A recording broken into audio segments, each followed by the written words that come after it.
Բարև ձեզ հետևորդներ, այսօր շատ հեռու չենք գնացել, Վանաձոր այցելել ենք տաղանչորս տաղամաս մեր արտելներից մեկին, Սոնա Հովակիմյանին, ու տենց միանգամից առաջի հարցը կտամ Սոն ջան ու ներկայացա նաև ձեր արտելը։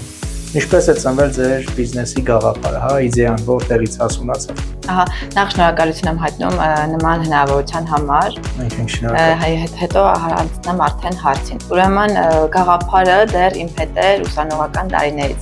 Ես իրան երկար մշակման փուլ եմ անցկացրել, իմ մտքում նախ երազանքների բաժնում, հետո արդեն ավելի հասուն տարիքում նպատակների բաժնում։ Ու այդպես շատ անսպասելի, երևի նրանից, որ այդքան երկար մշակման փուլ էր անցել, շատ անսպասելի ու շատ արագ սկսել եմ ու ամեն ինչ ստացվել է։ Երազանքից նպատակ, հա, այդ դանդաղ երկար տարիների արդյունքում իմ մեջ շատ երկար մշակված ամեն դետալ։ Այդ իսկ պատճառով սկիզբը շատ հեշտ էր, ես ամեն փոքրիկ մանրուքի պատրաստ էի։ Որ թվականից բացեցիք։ 24 թվականի հունիսի 1-ին։ Ռիվ նոր։ Հիմա զարգացման որ փուլում այդ ձեր նպատակի process-ն եք նկարագրեք ավելի շատ։ Շատ հետաքրքիր հարց է, որովհետև հիմա ավելի բարդ փուլում եմ, քան սկզբում։ Երբ որ նոր էի սկսել, ես գիտեի ինչ եմ ուզում։ Եվ այս տարի ու կեսվա ընթացքում ես հասա իմ ուզած արդյունքին, ու հիմա ես հասկանում եմ, որ եթե նոր քայլեր չձեռնարկեմ, ես կհայտնվեմ լճացման փուլում։ Այսինքն ես հասել եմ այն նպատակը, որ դրել էի դրան, ու հասկացա, որ պետք է նոր գաղափարներ, այն մյուս մանր գաղափարները, որ երազանքի բաժնում էին, հասկացա, որ պետք է տեղափոխել արդեն նպատակի բաժին ու հենց շատ դժվար փուլում եմ։ Ես չեմ հասկանում, որ ուղղվածությունը պետք է սկսեմ, ինչ համագործակցությունների հետ համաձայնվեմ։ Իմ համար այս պահին շատ ավելի բարդ փուլ է, քան սկզբնական շրջանում։ Պետք է գաք վեցանկյուն էլի փաստորեն։ Հասունանում, հա։ Լավ, ովքեր են հիմնականում նպաստել ձեր կայացմանը։ Կան կառույցներ, անհատներ, որ կուզեք շեշտել։ Անհատներ, իմ ընտանիք։ Իմ ընտանիքի յուրաքանչյուր անդամ ունի շատ մեծ ներդրում իմ ցանկացած հաջողության թիկունքում։ Ես այս շատ ամուր հենված եմ իրենց աջակցության, իրենց հավատի, իրենց վստահության, եթե իրենց հոգևորվածության իմ ձեռքբերումներով, եթե դա չլիներ, ես տեսակով այնքան ամուր չեմ, ինչքան թվում է։ Ես ամուր եմ, որովհետև իրանք իմ թիկունքում ծայրահեղ ամուր կանգնած են, աջակցում են միշտ։ Եվ այդ աջակցության շնորհիվ ես ամեն անգամ իմ ձգտումներն ու երազանքները, նպատակները ավելի են աճում ու մեծանում, իրենց հույսերը արդարացնելու, իրենց հպարտանալու առիթ process-ով ավելի եք ուժեղանում։ Շատ լավ է, հետաքրքիր պատասխան էր իրականում։ Ավելացնեմ նաև, որ իմ մշտական հաճախորդների, ովքեր հենց առաջին օրվանից իմ հետ քայլում են, եթե իրենց վստահությունը չլիներ, այո, ունեմ մշտական հաճախորդներ,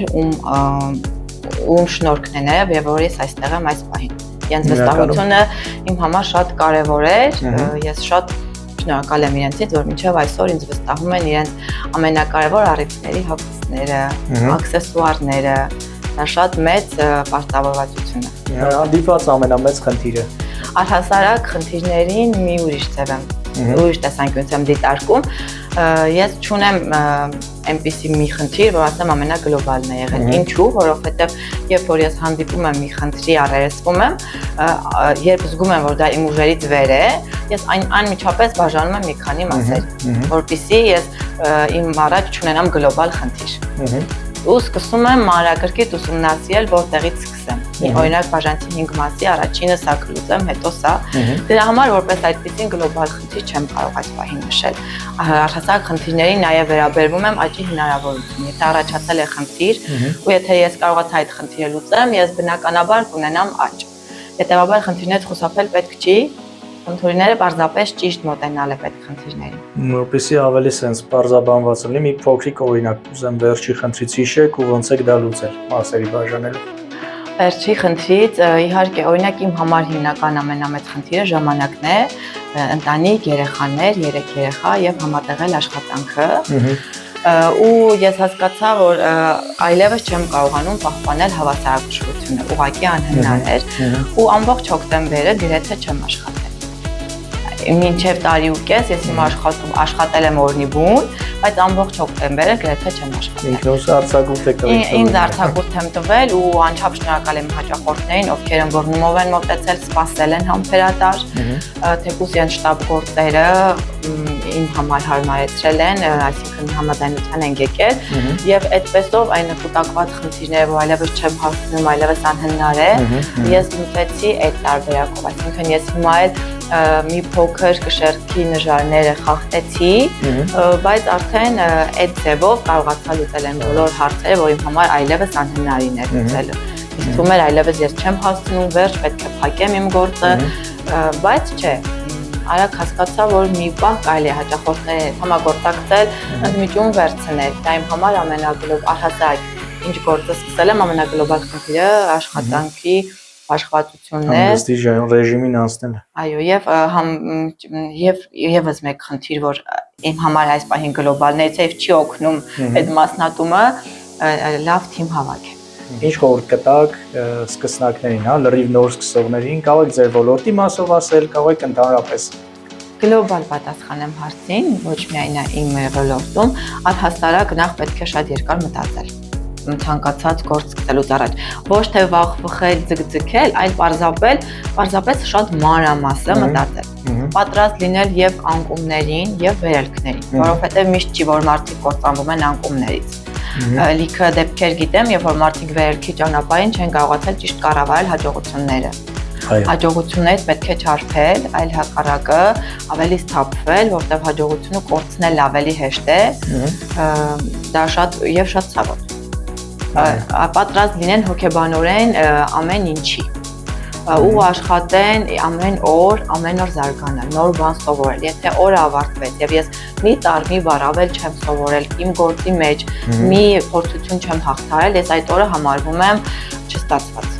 Ցանկացած օր պետք է նոր ձեռքբերումով գնալ տուն աշխատանքի։ Ինտրիգային հարց, որ միշտ կանանց եմ տալիս։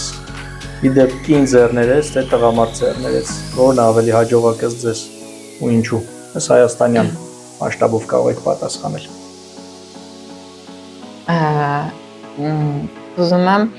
Չեմ ուզում հստակ ասել, ասեմ ինչպես եմ մտածում, կին ձեռներեցները ինչու են ավելի հաճախ, հեշտ հաղթահարում խնդիրները, որովհետև իմ կարծիքով կին ձեռներեցները ավելի ճարպիկ քայլերի են դիմում։ Իրենց մտածելակերպում տղամարդ ձեռներեցնելը մի փոքր ավելի լուրջ, ծանրակշիռ խնդիրներին, իսկ կին ձեռներեցները այսօրվա կին ձեռներեցները բավականին հետաքրքիր աշխատելաոճ ունեն ու ես իրենցից ունեմ իմ շրջապատում շատ լավ կին ձեռներեցներ, որոնցից անընդհատ օրինակ եմ վերցնում, սովորում եմ, առիթ եմ ունեցել շփվել ավելի շատ կին ձեռներեցների հետ, դրա համար այդ կողմը ավելի շատ դիտարկեցի, բայց ուզում եմ շեշտել, որ տղամարդ ձեռներեցներ կան մեջ, հայ իրականության մեջ, որ այո օրինակ են բոլորիս համար, անկախ սեռից, օրինակ են իրենց դիսցիպլինայով, իրենց մտածելակերպով, իրենց աշխատասիրությամբ, չկորցնելով ընտանիք, աշխատանք բալանսը։ Այո, օրինակներ ունենք, որոնցից ես ինքս սովորում եմ անել։ Շնորհակալություն, շատ հաճելի հարցազրույց էր ու հուսով եմ ամեն անգամ այցելելուց մի հատ հետաքրքիր նորություն կտեսնենք ձեր մոտ, ոնց որ այսօր իրոք հետաքրքիր էր իմ համար, այն որ նաև ինքը ոչ միայն արտել է, այլ նաև պատվիրելու վայր ու կարող է ինքը հետագայում նաև fashion ինչ-որ նպատակներ ունենաք, այդ նպատակների իրականացման համար էլ նաև նորից այցեր կունենանք ձեզ։